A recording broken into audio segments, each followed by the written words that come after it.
যেখানে দিনের রোদ পুড়িয়ে দেয় পৃথিবীর বুক আর রাতের অন্ধকার গিলে নেয় প্রতিটি শব্দ, সেই মরুভূমির গভীরে বালুর নিচে ঘুমিয়ে আছে এক রাজ্য যা চোখে দেখা যায় না, কিন্তু অনুভব করা যায় হাওয়ার ফিসফিসানিতে। এটাই জিনদের রাজত্ব। এক রাতে মরুভূমির নির্জন নীরবতার ভেতর হঠাৎ কাঁপতে শুরু করল বালুর স্তর।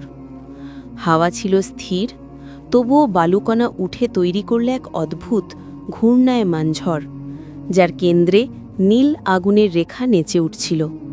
ঝড়ের ভেতর থেকে ধীরে ধীরে দেখা দিল এক বিশাল পাথরের দরজা। হাজার বছরের ধুলো ঝেড়ে উন্মুক্ত হল জিনদের রাজ্যের প্রাচীন পথ। দরজা পেরিয়ে সামনে দেখা দেয় শূন্যের ওপর ভাসমান আগুনের সেতু। সেতুর দুই পাশে রক্ষীরা, আকারে ছোট কিন্তু শক্তিতে ভয়ঙ্কর।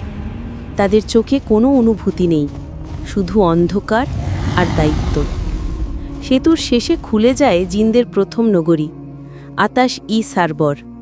আগুনের নদী, ভাসমান টাওয়ার, মাটির বদলে আলোয় ভেসে থাকা পথ, সব মিলিয়ে আগুনের এক জীবন্ত শহর। শহরের ভিতর আছে এক ভয়ঙ্কর বাজার, যেখানে বিক্রি হয় না সোনা, হিরে, রত্ন। এখানে কেনাবেচা হয় ছায়া, ভয় আর মানুষের হারানো স্মৃতি। চোখের সামনে ঝুলে থাকা ছোট ছোট আলোর গোলাগুলো, এগুলো একসময় ছিল কারো জীবনের মুহূর্ত। শহরের কেন্দ্রে আছে কালো পাথরের সিংহাসন। সেখানেই বসে আছে জিন রাজা ইল জাহার। তার চোখ দুটো নীল আগুনের মতো জ্বলে, আর তার ছায়া, তার প্রকৃত আকৃতি সিংহাসনের বাইরে পর্যন্ত লম্বা হয়ে আছে। ইল জাহারের রাজত্ব ছিল ভয় আর আগুনে ভরা, কিন্তু জিনদের পৃথিবী কেবল অন্ধকারে গড়া ছিল না।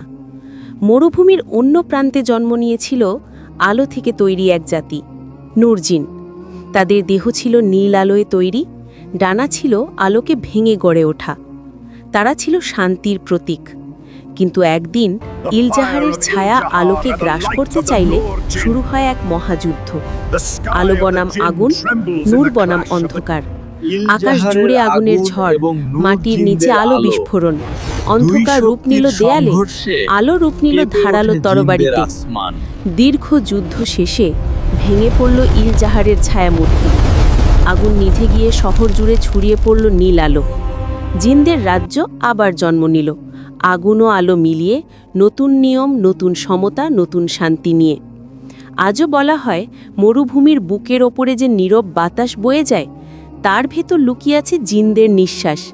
আর যে ব্যক্তি শুনতে পারে সেই প্রাচীন কানাকানি, তার জন্যই একদিন খুলে যাবে জিনদের লুকানো দরজা।